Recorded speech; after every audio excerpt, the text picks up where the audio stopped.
প্রত্যেক মানুষই তার সাধ্যের মধ্যে অল্প অল্প করে টাকা জমান। ভবিষ্যতের জন্য টাকা জমানোর পাশাপাশি কিছু টাকা আলাদা করে রাখেন নিজের শখ পূরণের জন্য। ধরুন আপনিও কিছু টাকা জমালেন নিজের শখ পূরণের জন্য। টাকা জমিয়ে তো ফেললেন, এখন সেই টাকা দিয়ে কি করবেন? শখের তো আর শেষ নেই। কোন শখ পূরণ করবেন? বিষয়টি নিয়ে গবেষণা করেছেন যুক্তরাষ্ট্রের নিউ ইয়র্কের কর্নেল বিশ্ববিদ্যালয়ের সাইকোলজি বিভাগের অধ্যাপক ডাক্তার টমাস গিলোভিচ ও তার দল। জমানো টাকা কিভাবে খরচ করলে আপনি সুখী হতে পারেন তারও পরামর্শ দিয়েছেন তারা। চলুন জেনে নিই টাকা জমিয়ে কি করা উচিত।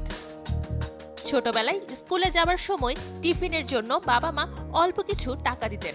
সেই টাকায় জমিয়ে জমিয়ে মাস শেষে কেউ তার প্রিয় খাবার কিনত, কেউ আবার কিনত কোনো পছন্দের জিনিস।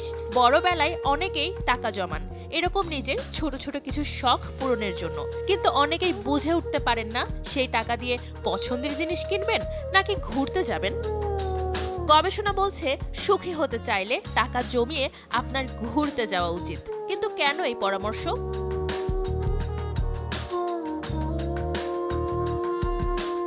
কারণ একটা জিনিস আপনি যতদিন না কিনতে পারছেন ততদিন আপনার কাছে অত্যন্ত আকর্ষণীয় বলে মনে হয়, কিন্তু কেনার কয়েক মাস পর তার আবেদনটা অনেকটাই কমে যায়। বিশেষ করে যখন আপনার কাছের কেউ আপনার কেনা জিনিসটার চেয়েও ভালো মডেল কেনেন, তখন আপনার কাছে আপনার জিনিসটার মূল্য কমে যায়। ফলে আপনার সুখী হওয়া আশেপাশের অন্যদের ওপর নির্ভরশীল হয়ে পড়ে, আর এভাবেই আপনি অসুখীদের দুষ্টচক্রের ফাঁদে পা ফেলেন।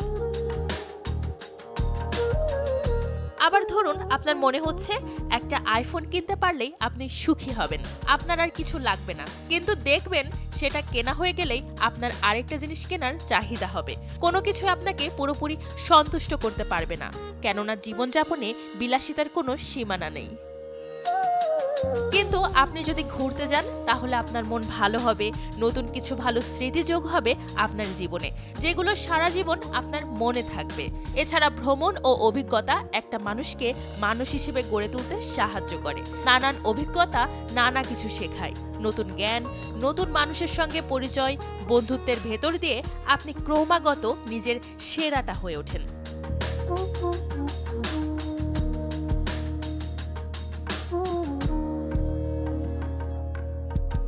এছাড়া ভ্রমণ আপনার অভিজ্ঞতা অর্জন, নতুন কিছু শেখা বা দক্ষতা অর্জন, ভালো স্মৃতি জমানো, শারীরিক ও মানসিক স্বাস্থ্য ভালো রাখতে সাহায্য করবে। এজন্যই ভ্রমণ ও কেনাকাটা দুইটি শখের মধ্যে ভ্রমণকেই বেছে নিতে পরামর্শ দেন গবেষকেরা।